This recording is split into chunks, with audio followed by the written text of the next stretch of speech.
तो दोस्तों कैसे हो, मेरा नाम है संदीप और इस वीडियो में मैं डिस्कस करने वाला हूं आपके क्वेश्चन एंड आंसर के ऊपर। Realme X7 Pro अभी कुछ दिनों पहले लॉन्च हुआ था और इसको जो है इसकी जो सेल है वो X7 की बात करते हैं तो 12 फरवरी से शुरू हो रही है, यानी कि परसों नरसों से। तो अभी क्या है कि उस पर आपको स्मार्ट अपग्रेड प्लान देखने को मिल रहा है। बेसिकली महंगा फ़ोन है तो अभी क्या है कि उस पर आपको स्मार्ट अपग्रेड प्लान के थ्रू आप ये फ़ोन ले सकते हो। और स्मार्ट अपग्रेड प्लान के ऊपर पूरा वीडियो मैंने बनाया था और उसमें मैंने ये भी पूछा था कि अगर कोई क्वेश्चंस होंगे, क्वेरीज होंगी तो आप मुझसे पूछ लेना। तो बहुत सारे क्वेश्चन्स आए हैं। अगर डिटेल में वो वीडियो देखना चाहते हो, मैं उसको यहाँ पे डिस्कस नहीं करूँगा क्योंकि सेम चीज़ हो जाएगी, तो उसका डिस्क्रिप्शन में मैं लिंक दे दूँगा, वहाँ से देख लेना। कार्ड वार्ड में भी मिल जाएगा और लास्ट में भी मिल जाएगा वीडियो के, ठीक है, एंड स्क्रीन पे। तो अगर देखने जाते तो वहाँ डिटेल में देख लेना, लेकिन इस वीडियो में बात करने वाला हूँ उसके क्वेश्चन आंसर के ऊपर। तो उन क्वेश्चंस को यहाँ पे लेते हैं। उससे पहले शॉर्ट में समझ लो कि ये प्लान है क्या। इसमें बेसिकली क्या होता है कि आप जिस भी स्मार्टफोन को लोगे उसको जो है 70% आपको पहले पे करना पड़ता है और बाकी आपको 30% बाद में पे करने का ऑप्शन होता है। अब स्मार्ट अपग्रेड प्लान काय के लिए ये है, बेसिकली आपको जो है मोबाइल एक्सचेंज करने के लिए, एक्सचेंज देने के लिए। लेकिन मेरे हिसाब से आप अगर मोबाइल एक्सचेंज करना चाहते हो तो स्मार्ट अपग्रेड प्लान मत लेना, क्योंकि आपको वर्थ नहीं मिलेगा।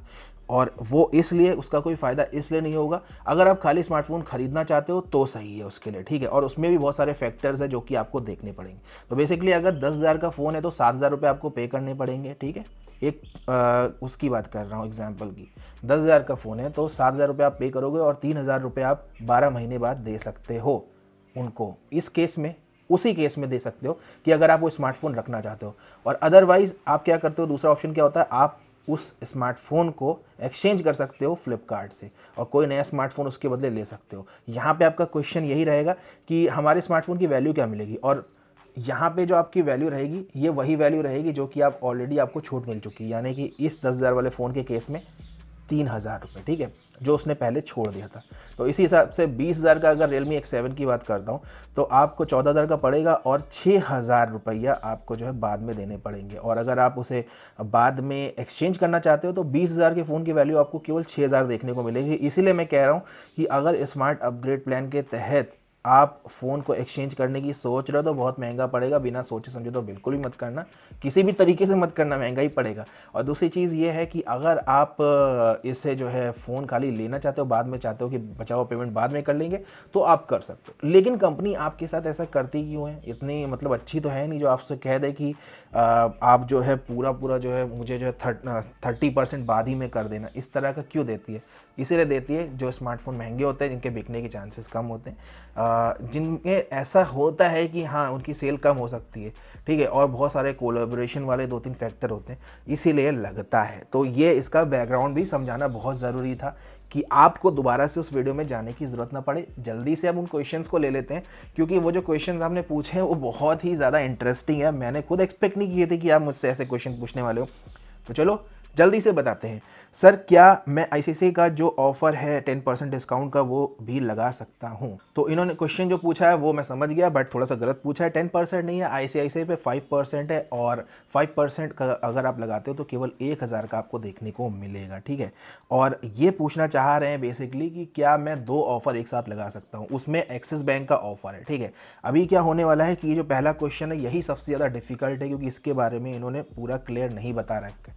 ये पूछना चाह रहे हैं कि एक्सिस बैंक पे 10% का डिस्काउंट है, लेकिन 10% पूरा नहीं है, 1,500 रुपये मैक्सिमम कैप है। तो 2,000 रुपये आपका डिस्काउंट बनता है, लेकिन आपको 1,500 देखने को मिलेंगे, ठीक है। तो अगर आप एक्सिस बैंक का लगाते हो तो क्या आपको 14,000 के ऊपर क्या और डिस्काउंट मिलेगा, ये वाला? तो बेसिकली क्या होता है, मतलब 14,000 के ऊपर 1,500 रुपये और डिस्काउंट होगा कि नहीं, ये पूछना चाह रहे हैं। या फिर 14,000 के ऊपर 10% 1,400 रुपये डिस्काउंट होगा कि नहीं। अब वो 20,000 पे लगे या फिर 14,000 पे लगे, ठीक है, समझ गए ना।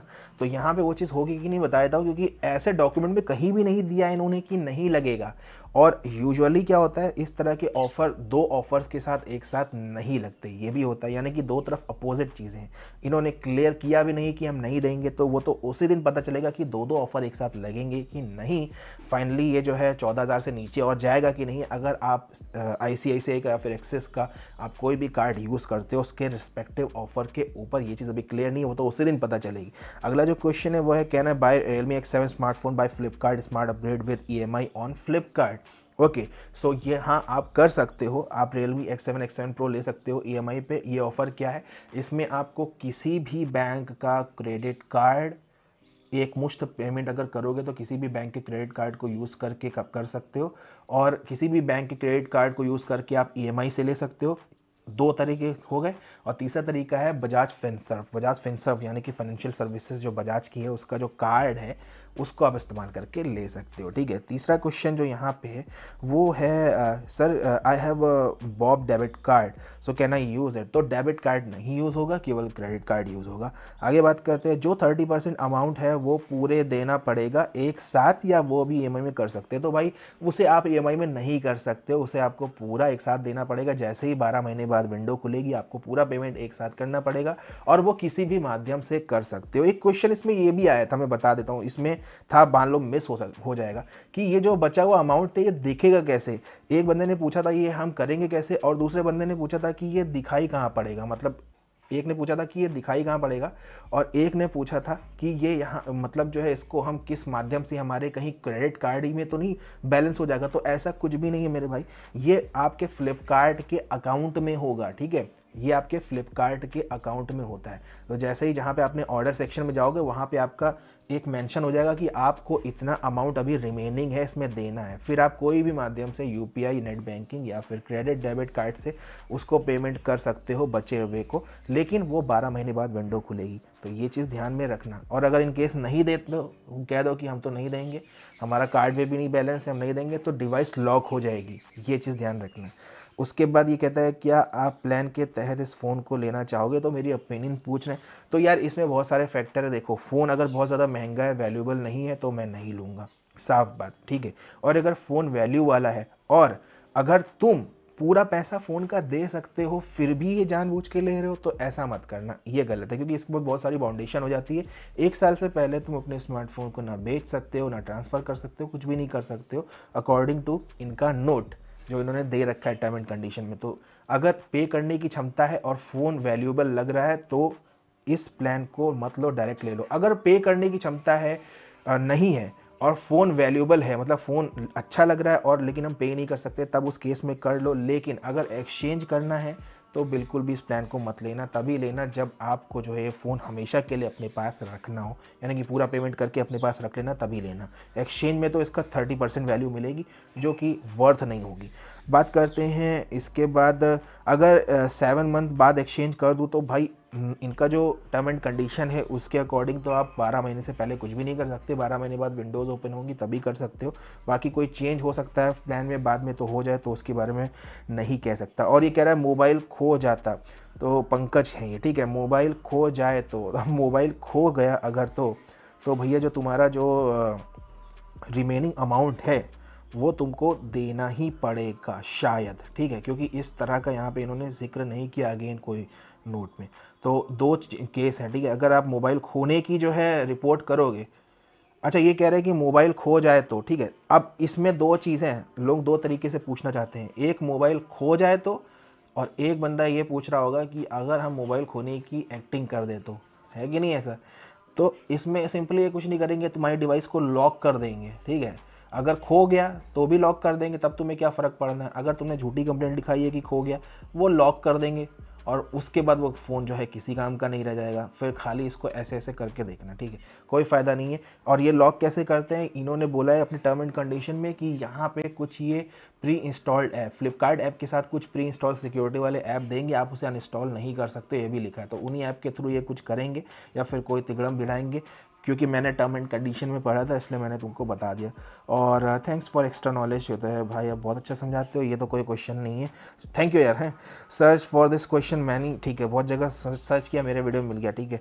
ये जल्दी है, कमेंट सारे पढ़ना ज़रूरी है। ICICI कार्ड लगाएंगे तो स्मार्ट अपग्रेड प्लान 14,000 से 12,000 में मिलेगा कि नहीं। तो भाई ICICI का तो नहीं जानता मैं कार्ड, क्योंकि ICICI पे केवल जो है 5% मिल रहा है, उसके हिसाब से जो है 14,000 पे लगेगा तो 700 बनेगा, 20,000 पे लगेगा तो 21,000 बनेगा। मिलेगा कि नहीं, ये वही क्वेश्चन है जो कि कन्फ्यूजन वाला है भाई। अभी तक इसके बारे में कोई भी जो क्लियर नहीं दिया है। नोट्स के अकॉर्डिंग चलोगे तो मिलना चाहिए, वैसे नहीं मिलना चाहिए। मुझे लगता है मिल भी सकता है, नहीं भी मिल सकता है, क्या कहूँ। कभी कभी 2 ऑफ़र एक साथ नहीं लगते हैं इसलिए नहीं मिल सकता है, कभी कभी जो है 2 ऑफ़र एक साथ लग जाते हैं इसलिए मिल जाता है। और इसके बाद कहता है थैंक्स फॉर द इन्फॉर्मेशन भाई, थैंक यू। और इसके बाद जो अगला क्वेश्चन है वो है X7 Pro अगर मैं परचेज़ करूँ 21,000 पर, तो भाई ये भी वही क्वेश्चन है घूम के, भाई ये 1 ईयर के बाद 9,000 रुपये पूरा देना पड़ेगा क्या? भाई जो अमाउंट तुम्हारा 30% जो बन रहा है वो तुम्हें पूरा देना पड़ेगा, ठीक है। अब ये 9,000 तुमने कैसे कैलकुलेट किया है, कौन से क्या है, 3 त्रिक 9, हाँ ठीक है 30 X7 Pro की बात कर रहे हैं। सर मैं 30% वैल्यू कैसे पे कर सकता हूँ आफ्टर 1 ईयर? देखो भाई ये वही वाला क्वेश्चन है, जो तुम्हारा अकाउंट होगा ना माई ऑर्डर सेक्शन में, वहाँ पे रिमेनिंग दिखाएगा तुमको, फिर वो कैसे भी करना होगा। अपने क्रेडिट कार्ड से कर सकते हो तुम, ठीक है, लेकिन एक मुश्त वाला पेमेंट जो पूरा होता है, ना कि EMI वाला। क्रेडिट कार्ड की ओर से, खुद की ओर से EMI बैंक से कर सकते हो, इनकी ओर से नहीं मिलेगा कुछ। But during before 12 month if the company will reduce the price, तो यार यही तो चक्कर है, अभी प्राइस जो है महंगे में तो तुम्हें बेचने के लिए कर रखा है, तुमने तो अंदर की बात पूछ ली, यही तो है। अब प्राइस तो उसकी जो है 20 से 15,000 भी हो जाएंगे तो उससे तुम कुछ नहीं कर सकते, ठीक है, यही तो स्ट्रैटेजी होती है। और ये बोलते हैं कि एक्सचेंज पे कुछ मोबाइल पे अमाउंट मिलेगा। एक्सचेंज पे भाई वही होगा जो तुम्हारा शुरू में जो रिड्यूस हो गया वही है, तो मैंने इसका क्वेश्चन का आंसर पहले ही दे दिया। जो तुम्हें जो है एक्सचेंज वाला जो अमाउंट है वो तुम्हारा वही है जो कि तुम्हें एडवांस में जो ऑलरेडी छूट मिल चुकी है, ठीक है। और उसके बाद दोस्तों स्मार्ट अपग्रेड प्लान सबके लिए सही नहीं है, इन्होंने अपनी तो राय दी है, चलो अच्छी बात है राय दी है। सर बाकी 30% कैसे पे करेंगे? इन्होंने भी बोला ये प्लान अच्छा तो हो सकता है, पर ये बताना चाहूँगा फ्लिपकार्ट की एक्सचेंज पॉलिसी में फ़ोन में वैल्यूएशन अच्छा नहीं है। हाँ ये आपके बहुत सारे लोगों की फ़िलहाल तो राय है, इवैल्यूएशन ऐसे ही होता है, जीवीस ऐसे ही काम करता है लगता है। और लास्ट में यार एक क्वेश्चन जो है वो जिसका मैंने कहा था कि किसी एक बंदे ने पूछ रखा है, वो यही कि क्रेडिट कार्ड से 6,000 की अमाउंट होल्ड होगी या नहीं? सर देखो भाई उनकी ओर से तो कुछ नहीं, ये क्रेडिट कार्ड पे कुछ नहीं होगा, तुम्हारे बचेगा नहीं, वो जो अमाउंट तुम्हें 70% दिया वो ही है तुम्हारा, ठीक है। बाकी जो बचता वचता है वो उनकी ओर, फ्लिपकार्ट की ओर से, ना कि तुम्हारे पेमेंट जहाँ से कर रहे हो उसकी जिम्मेदारी है। तो इन सारे क्वेश्चन के ऊपर ये थी मेरे आंसर की पूरी सीरीज़। आई होप कि बहुत सारे इंपॉर्टेंट क्वेश्चन उन्होंने कवर कर लिए। मुझे पता है कि 2-4 ऐसे हैं कुछ स्पेशल केस वाले कि ऐसा हो गया तो ऐसे में क्या होगा, वैसा हो गया तब क्या होगा, तो वो वाले अगर आप पूछना चाहो तो पूछ सकते हो, मैं आंसर दे दूंगा कमेंट सेक्शन में। बहुत ज़्यादा होंगे तो वीडियो बना दूंगा। फिलहाल इस वीडियो में इतना ही यूज़फुल लगा हो तो लाइक कर देना, चैनल पर नए हो तो सब्सक्राइब भी कर लेना। मिलते हैं नेक्स्ट वीडियो में, तब तक के लिए जय हिंद।